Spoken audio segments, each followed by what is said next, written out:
Morning, Kirk, and Boris, and George, and a bunch of other folks that are online. Welcome. And today I want to talk just briefly about environmental testing. It's um, it's something many of us do on a regular basis. It's something that we regularly get asked to do as being reliability professionals, but it's also something that has an opportunity to add a lot of value to the organization. And I think it's a missed opportunity in many organizations, many places that I've experienced. It was just kind of done and it wasn't actually all that useful. So I want to explore that just a little bit and see what we can do about it. Um, the slides, as I mentioned, have these live links and a variety of other things on it. It's also where on the site called Ascendo Reliability, it's a subset of my work site, and it has the recorded webinars. If you register for the site, it has, I've got one course posted there. I've got a couple others in the works. I've got a couple of ebooks that are free. One of them is on reliability value, which is a part of today's discussion to some extent, is how do you get value for the activities that we do? And by registering for the site, then you'll have access to the free downloads and to the recordings and so on. And I welcome you to join that site and send me any questions or comments or things you would like to see put into the site. My intent is to make it a professional development hub, basically, for reliability engineers, and using some of the more modern technology, like video and animations and things like that. So we'll see how that goes, but let me know what you think of it. So back to environmental testing. We've been doing environmental testing pretty much since we've been creating products. It's not a new phenomena that we create a widget or a device and say a piece of factory equipment, and usually that first system will be run in our shop or in our lab just to see if it works. Does it do what we expect it to do? And it's kind of an environmental testing. It's operating within some environment. And then what's very commonly done is then, well, what happens if I move it to my customer site? Will it actually work there? Well, what is my customer site? Is it outside and exposed? Is it on top of a pole? Is it buried in the ground? Is it inside our office? How often is it manipulated or moved or dropped? All of those kinds of questions are very, very natural for design engineers and industrial designers to consider on a regular basis. And then they look to some form of test to show that it actually works. So a common approach is that you go to, say, the MIL Standard 810 or some other standard, or you have some legacy history of tests that have been run within your organization, and you run the gauntlet, basically. If I can get over all of these hurdles, if I can pass all of these tests, it shows that my product is working. It's good. So I might go high temperature, low temperature, temperature, humidity, some vibration, and maybe a shock or a drop test with the package, and it's a fixed set of tests. This is probably the absolute most common one. You see it on component vendor or component data sheets all the time. It's just a list of tests, and they may run 3 samples or 10 samples or some finite number or fixed number, and it's pass, pass, pass, pass, pass. And I look at that and go, well, what am I really learning from this, and how does that apply to my environment, and how do I translate that? It's some of the issues I have with it. Another common approach is, well, let's sit down and think about how our customer is going to use our product. And well, there's some in very cold parts of the world, and there's some in hot, humid parts of the world. So let's figure out, well, what's our range, right? And you'll see specs like on temperature from, say, 10 degrees C to 40 degrees C. And so is that a relevant range? Is that where most of my customers exist or not? And so I'll test it at the high temperature for a couple of hours or something, and I'll test it at a low temperature for a couple of hours or so on, and basically just checking to see if it works. It's one of those tests where you apply some modest amount of stress to it, and then you push the button, and if it gets a green light, you ship it. So that's a very common approach. And a simple test for your vehicle is if you know the value of different parking garages, and that may be a criteria for your vehicle to fit within city parking garages, you may want to go out and check to see how high or how low parking garage clearances are, and then make a decision. Do you want to make a vehicle that's high that can clear those or not? And that's a very, very simple form of of, uh, of an environmental test. It's a condition in the environment, and I want to make sure my product meets that. Now, the better engineers often move forward and think through what's their customer's experience. And like in this parking garage example is, well, how low are the clearances? And then design a product that would meet that requirement.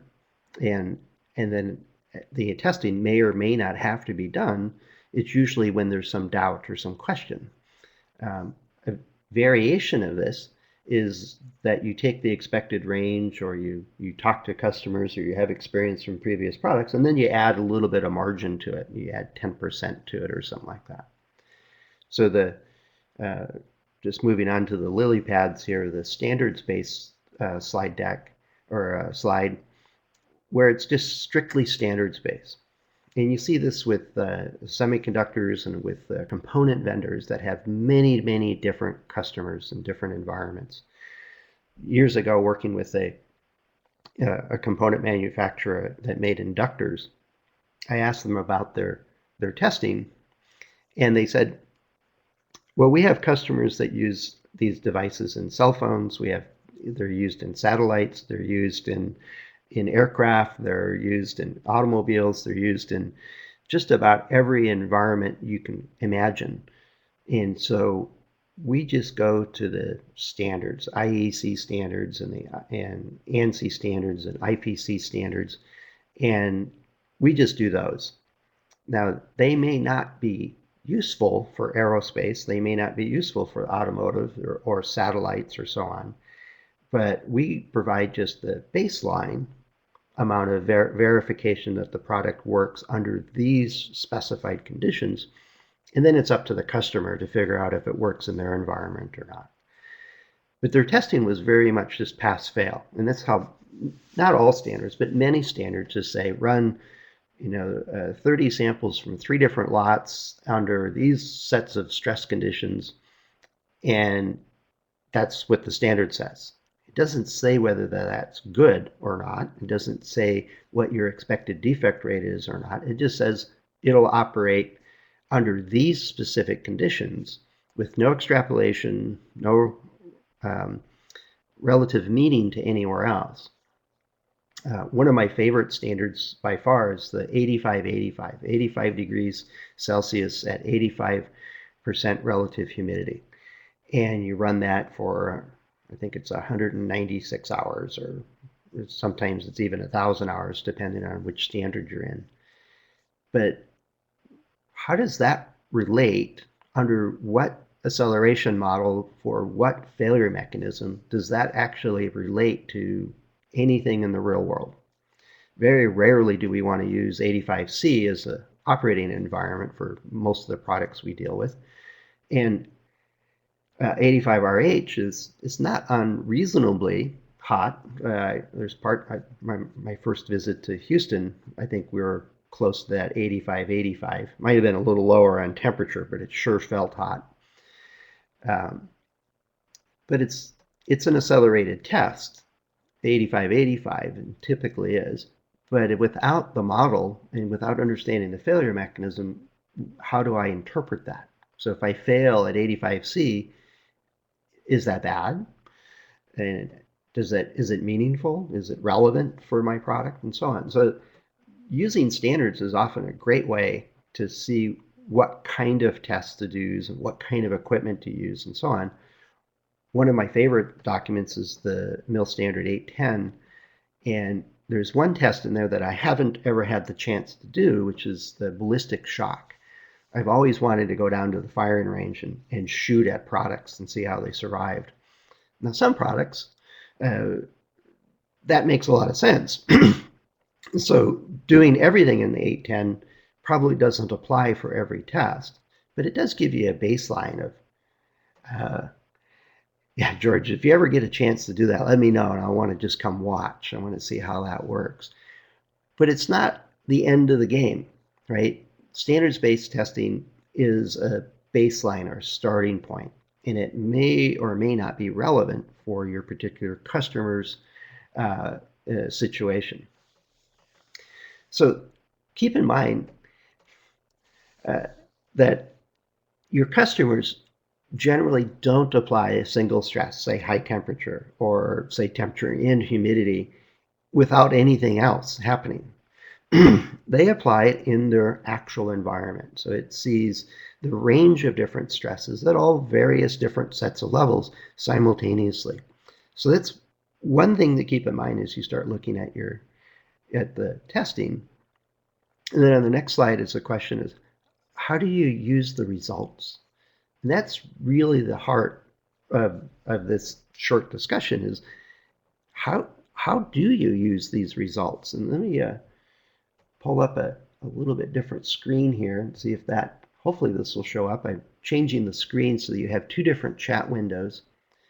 And on the right, what do you do that doesn't work? I mean, do you have any examples, or do you run tests that just don't seem to go anywhere? Any examples of that? And on the left side, you have, what's an example of where your testing actually is useful? And an example of something that actually turns out well. How do you separate what is useful or not useful and how people use the results? This also gives me a chance to take a sip of coffee. I think one on what works is, you run a test and I remember we were working on a inkjet printer, and they were mounting a circuit board vertically without any support except at its base, and it was an inkjet printer. And so we took it down to the lab and just turned on the printer, and it stopped working after a few minutes. And so then we saw the circuit board was damaged, so we replaced the circuit board, and then we put a high-speed camera on it, and we caught a ceramic capacitor just flying off of the board because the circuit board was vibrating kind of in an S shape. It had a second mode of vibration into it. Yeah. What doesn't work, and I agree, I knew you'd be chiming in on this one, Kirk, is that you just test the pass. So if I get a list of 10 tests that all passed, what did I learn? Was the stress even relevant for the product?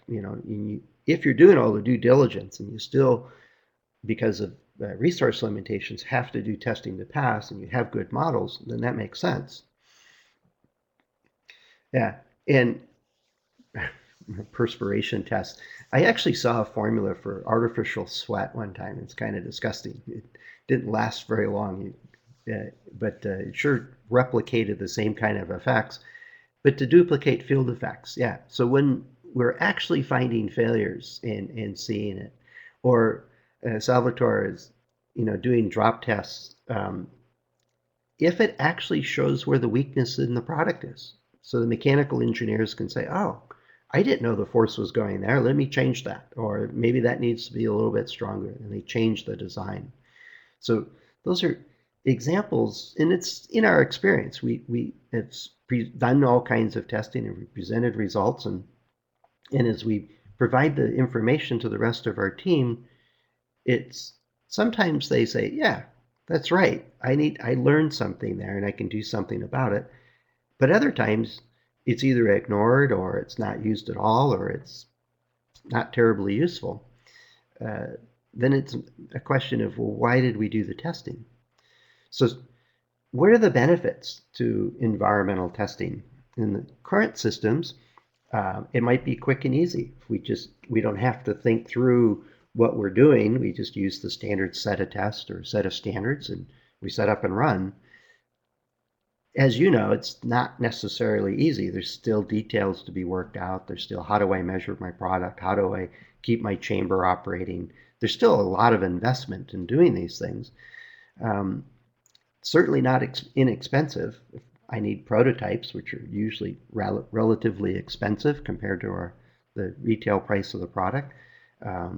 It takes time, it takes technicians, it takes wiring and monitoring and measurement systems. It takes a range of different expertise, and even to do just a standards-based test. Or go to an outside lab and have somebody else set up and run the testing for you, and then you're paying them and their overhead to make that happen. But also, is it meaningful? What's the likelihood that if you run a test the way we typically would run a test, and do the results make sense to the people that need to use those results?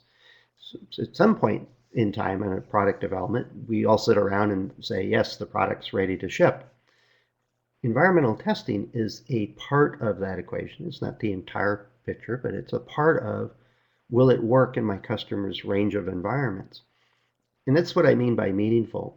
So if I'm not connecting to what the customer's expected use is in their environment, just how meaningful are my results?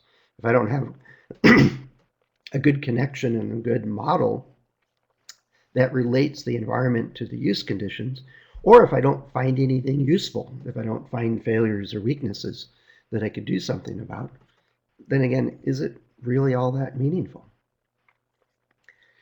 So I use the example of that high-speed camera in the ceramic capacitor as an example of how to help our results not be ignored.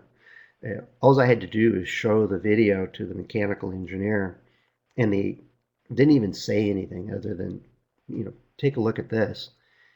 And for weeks, they had been ignoring all of the advice of the manufacturing engineers to add some supports to that circuit board, because we knew that bending circuit boards was usually not a good thing.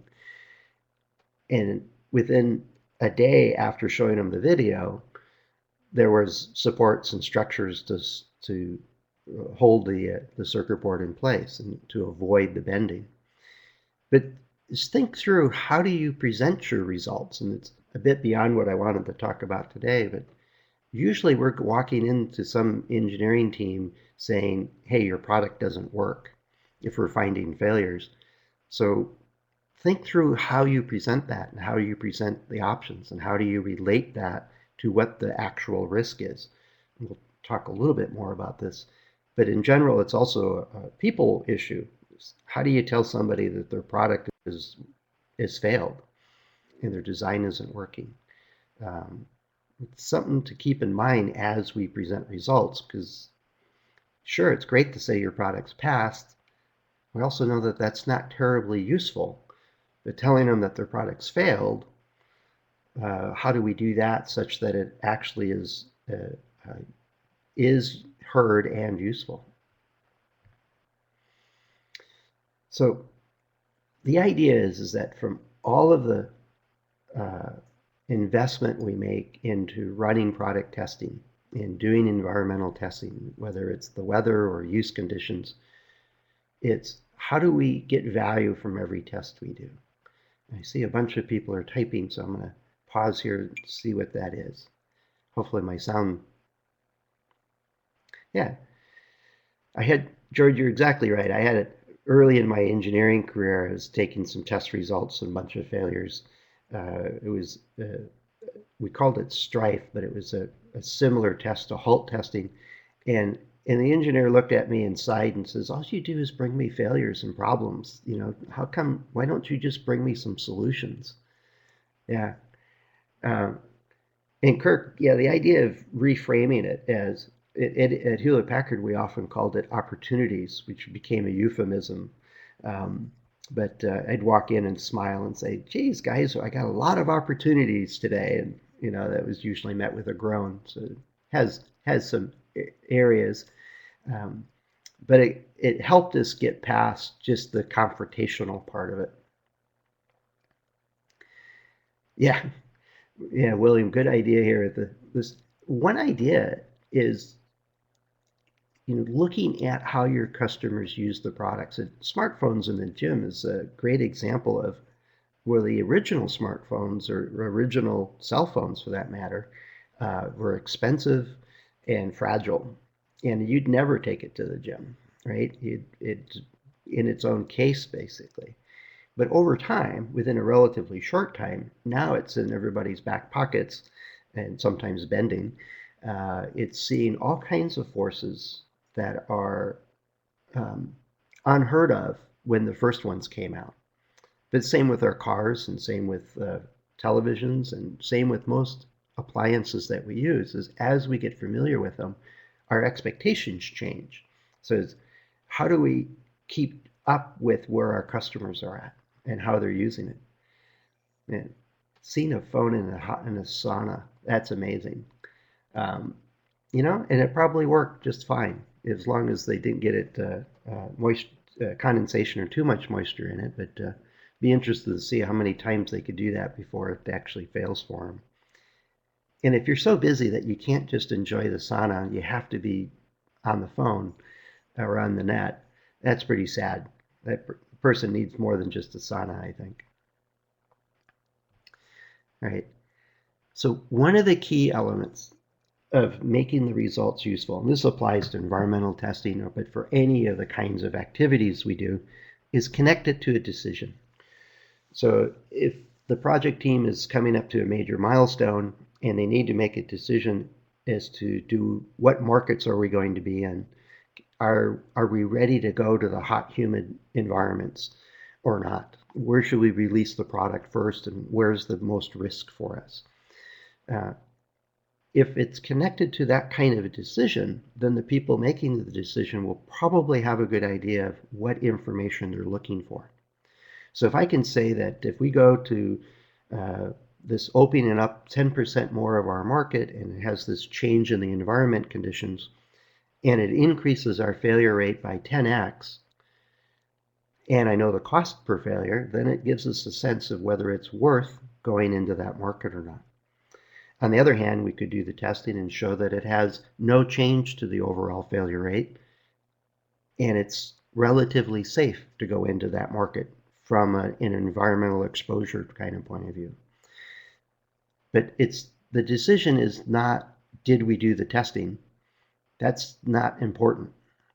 The decisions that I'm talking about here are we ready to go to market? Is the product failure rate change depending on the environmental conditions? What is the risk of failures in different situations and environments? Where is our customers' new sets of stresses? Now, I doubt that the iPhones are tested for saunas, although I wouldn't be surprised. I remember years ago talking to one of the engineers at Apple about the kind of testing they did for iPads, or for iPods, I should say. It was a precursor to the phone, and they had the iTouch coming out. And lipstick, makeup, things like that were really not very good for the screen and for the shell of those devices. And then also keys and other hard objects inside a purse or a briefcase would cause a lot of scratches and dents and nicks and occlude the surface to some extent. And then if you can imagine a purse loaded with different things and a big set of keys, and then the phone's laid in there also, and it's just dropped on the floor. The amount of shock loads that they see is pretty amazing.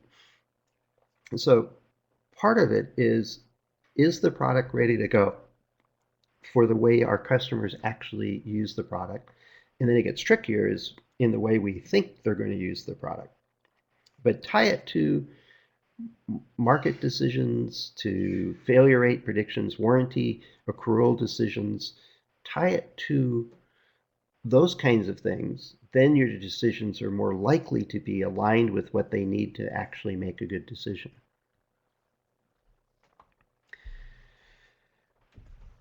Another area is as we look down our the list of types of tests we do, and this came up once in a team that was doing, I think they had 17 or 18 sets of tests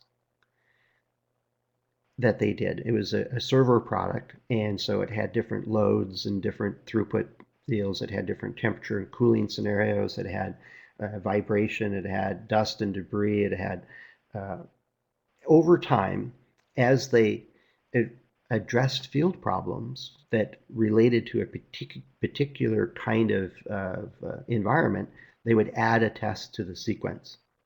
Now, the design engineers were really good at making sure their product passed the test at the end of the line, this gauntlet of 17 tests.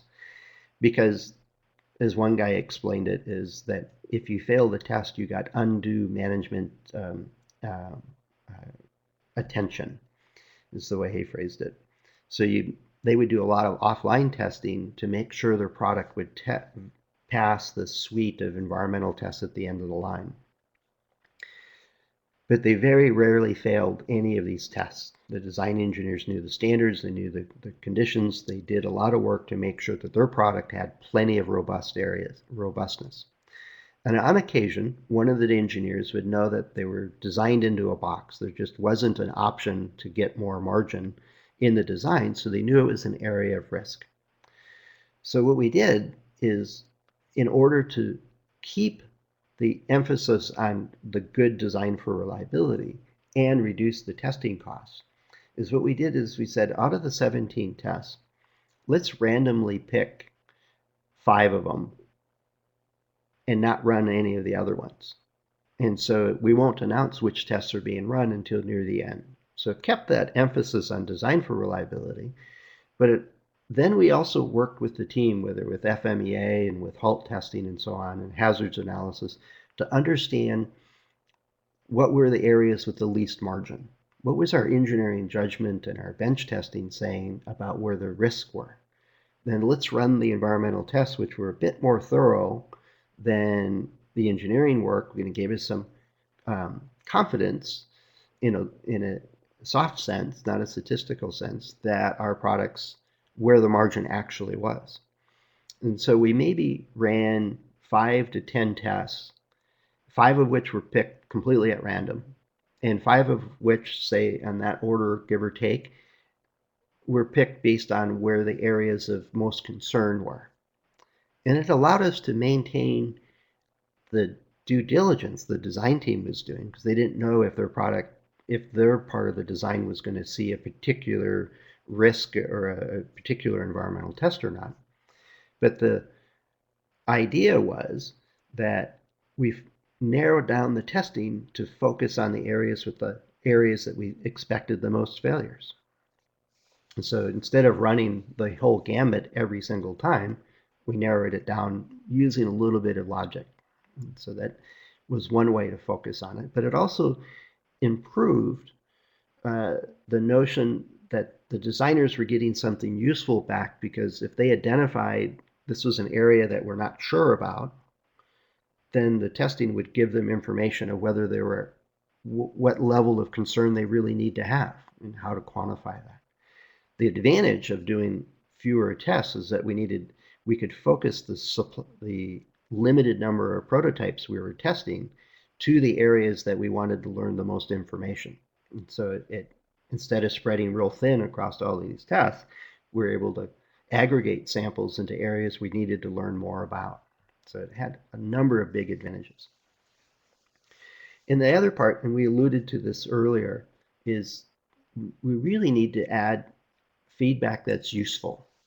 And to some extent, that means good failure analysis. In good failure analysis, I mean, don't send it to the vendor. If a power supply fails, sending it back to Delta or whoever is creating your power supplies is usually a waste of time. Now, of course, there are organizations that have great failure analysis, but they're rare. Is do it yourself, go to an outside lab, get the details, because once you understand the failure mechanism, that becomes actionable. If it's just a failure mode, say, hey, it lost power, the designers really don't know what to do with that. It's not an easy thing to interpret. So part of our testing program is to provide meaningful or actionable feedback that, in my mind, includes detailed failure analysis. That makes it really useful. But at times, and it's a real hurdle that we face, is that, yeah, we're doing environmental testing and we may be supporting dozens of different products, and it's just too easy and convenient just to use the one I did last time because it worked. There's the the issue though is that the testing that we do may not be relevant for the failure mechanisms that are the biggest risks anymore. So take a look at your process of setting up and running your test programs, and how is it connected to the technology that's in your product and to the changing landscape, no pun intended, of your customers' use. How do those continue to match up and be relevant to each other? And it's a question to keep in mind at each time that you deal with it. One way is really focusing on failure mechanisms. And I know, Kirk, you're going to like this section because it really just means to halt testing.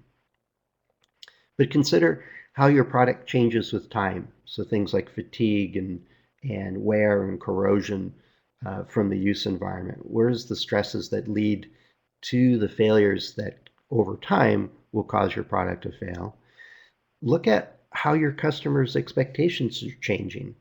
The iPhone is the classic example of we're just abusing those devices and expecting them to just keep working.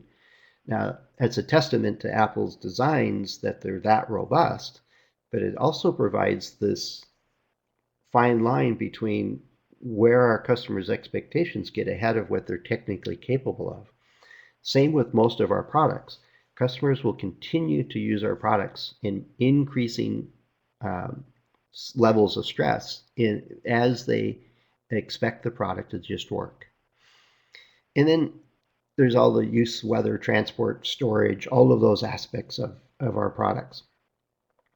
There's a ton of information available from the NOAA, NOAA site, the National Atmospheric and Oceanic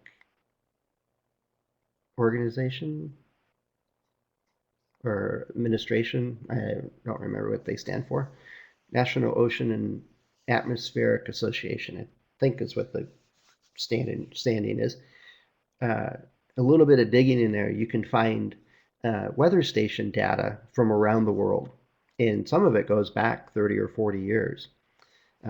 For a client doing a solar application in a high desert in Southern California, we were able to find 5 different weather stations in the immediate area, and pulling 20 years of data, we were able to see what was the min and max at those areas, but more importantly, what were the 90th percentiles?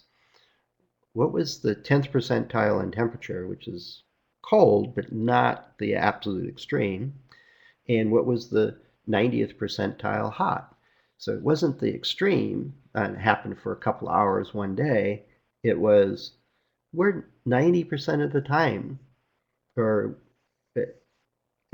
out of the 20 years, it was only a small fraction of the time that it got to that temperature or higher. Say only 10% of the time it got to, I think it was 35°C or higher.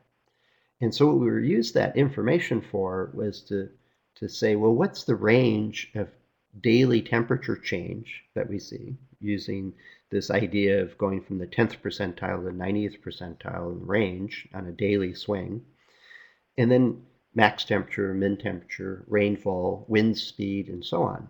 But it gave us the raw data to create those plots, those histograms, that then allowed us to pick a meaningful range of values. And it was surprising how different the high desert was than the rest of California. When we looked at the overall state, we took about 40 different samples of weather stations from across the state. The high desert was a much more harsh environment than most of the coastal areas. But then again, if your customer only exists on port cities, then use weather information just from the port cities. And that data is available. It's free Takes a little bit of manipulation with Excel to get it in a form that's useful for you, but it gives you the distribution of where your customers are using your information or your data. Now, the transportation or use really depends on your systems. How often is something opened and closed? How often is it transported? How often is it manipulated? When I worked at Hewlett Packard, they had, Mark sat across the hall from me, and he regularly used data loggers and put them in packaging products and logged the shock and vibration of a transport system. He would ship things off and then have them shipped back and then pull out the log and take a look at it. And because he did it routinely, he could tell when the UPS distribution centers would change. Sometimes they would relay out and change, and he would notice that a drop from one conveyor belt to another one had changed by 6 inches or more. He could detect that. Now, yeah, WeatherSpark. I haven't seen that site, George. I'll have to go check that out. But the idea is the data is out there. And in some cases, a data logger, which isn't too expensive, is a way to gather that information.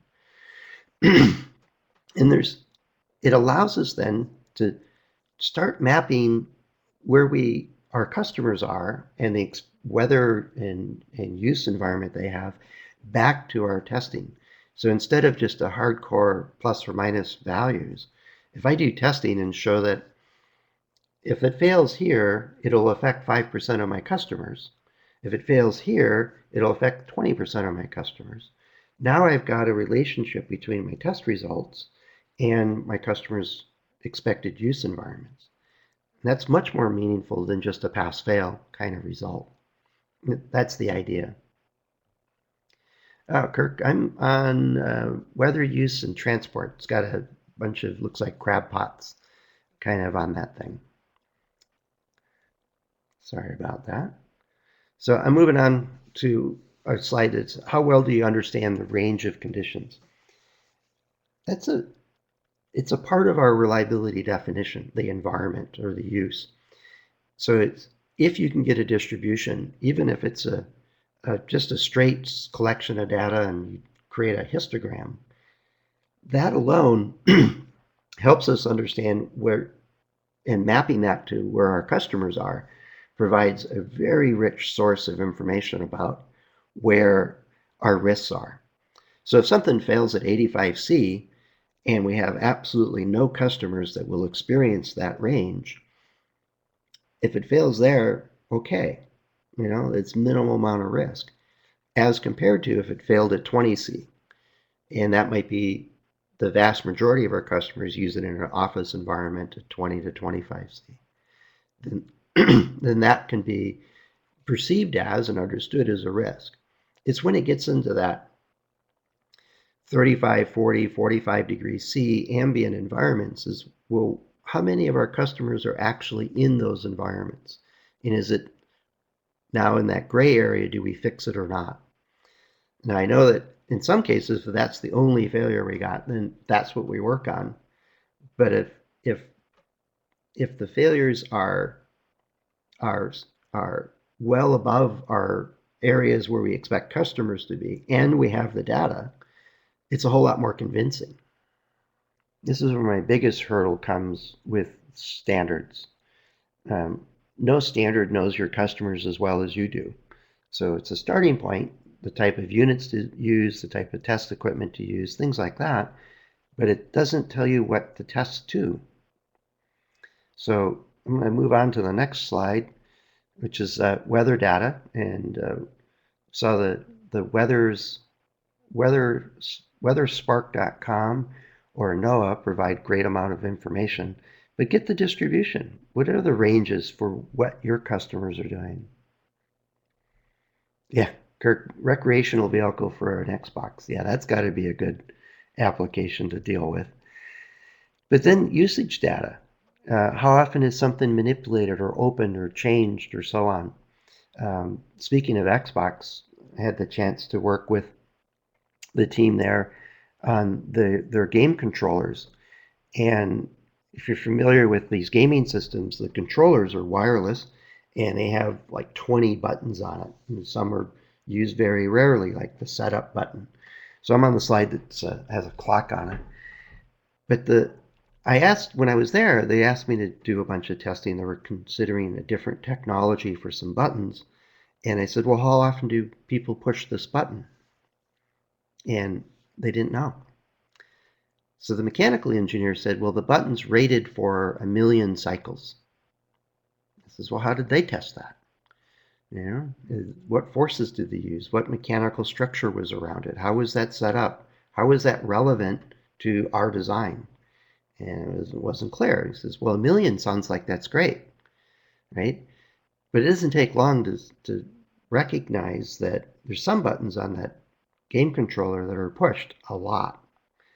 And it turned out that they regularly brought in people, regular everyday gamers and some professional gamers, to test different software packages and different game scenarios. And they were gathering information more about the user experience and the setup and operation of the system. But they had them play the game for up to an hour sometimes. And so what we did is we had this little device that would record the wireless signals, but not interfere with the gameplay. So the user's experience and the primary goal of the study wasn't interfered with.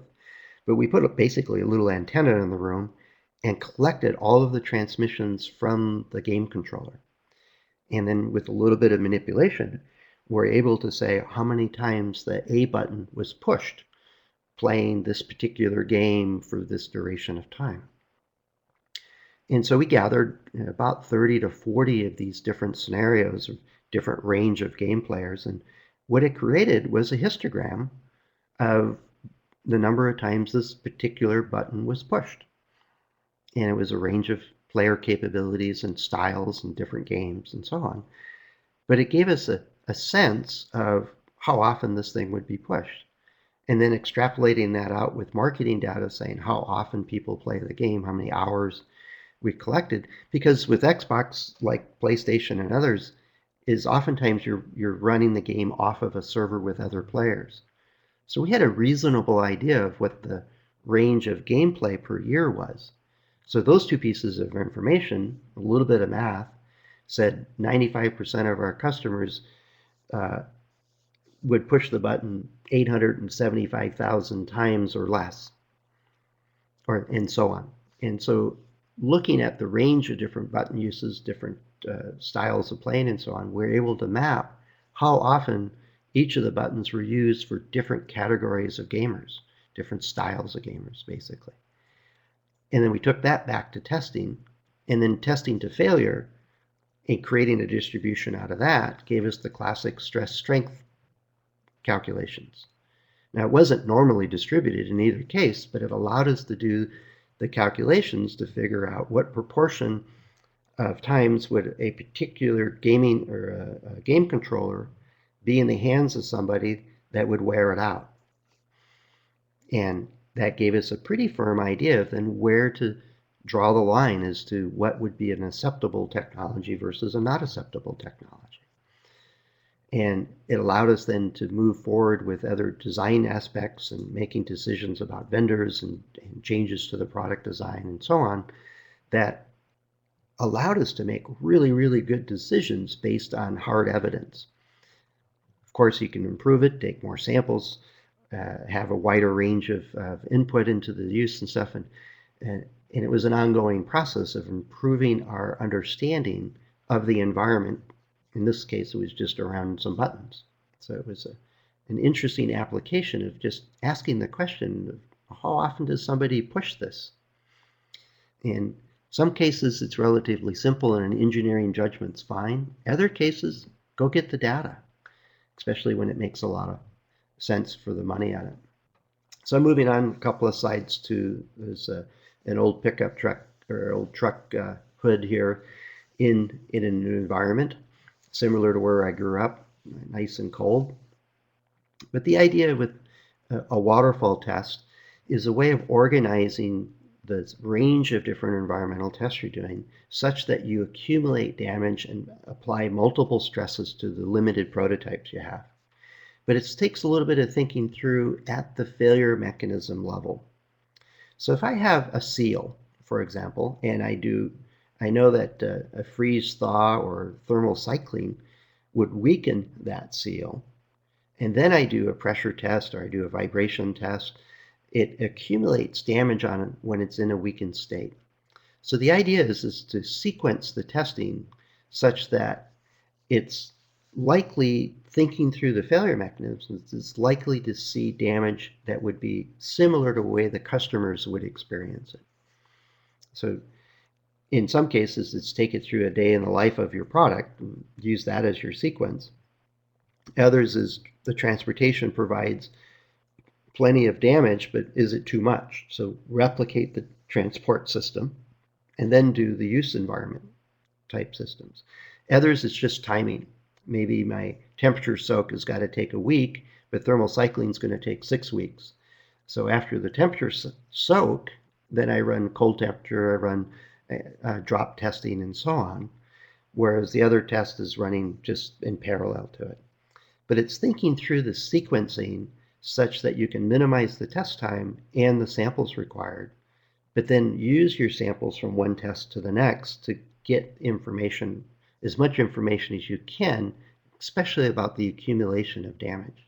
It's one approach, and I'm just touching on it briefly. Yeah, Greg, in order to do this, whether it's the waterfall test or this margin detection, is we really do need to be tied into the engineering disciplines.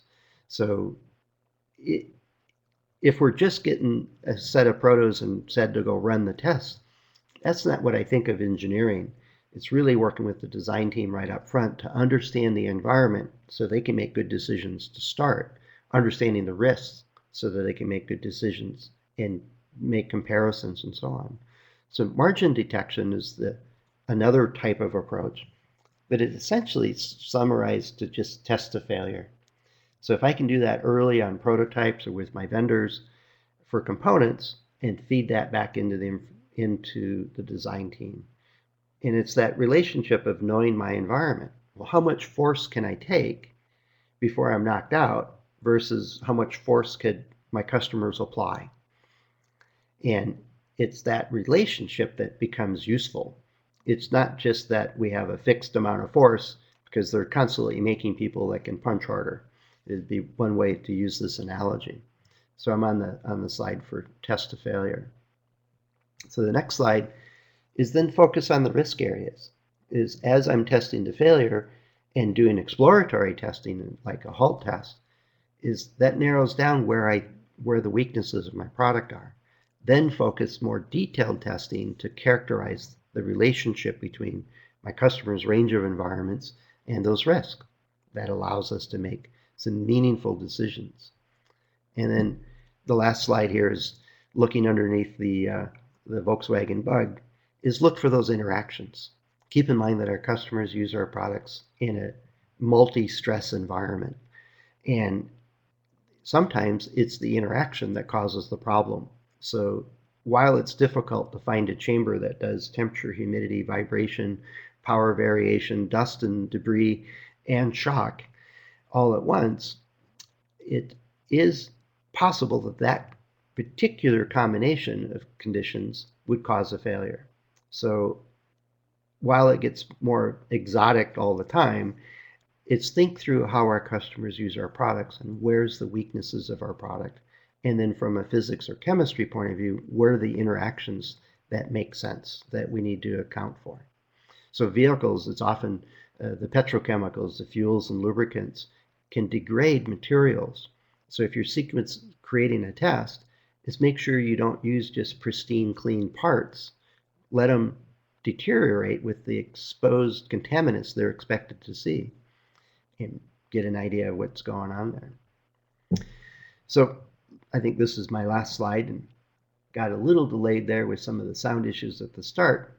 But the idea is in order to create a useful test is understand where the risks are, all right? Select tests that give you useful information, which oftentimes means test to failure or test to a margin, adequate margin, but it's related to your customers' conditions. So determine those conditions, whether it's weather data or use data or beta testing and measurement systems, but evaluate how your customers use it and where they use it.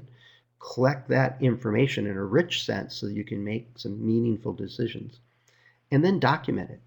What works and what doesn't work, and let other people know that this environmental testing is working if it's tailored to and supporting the decisions of the design team. So that's a pretty high level flyover of environmental testing. If you take a look at Accendo Reliability, there's the recordings of the previous, I think I've got 5 other webinars recorded there. I've got more material, ebooks like this Finding Value book, which I mentioned earlier, is there. A bunch of information there for you, and it's all free. There's a course I'm offering, but that's not free. But hopefully we'll get more free and some course material out there that'd be useful for you. So I'm going to say thanks for participating. Thanks for the comments and discussion parts of this. And I'm going to go back to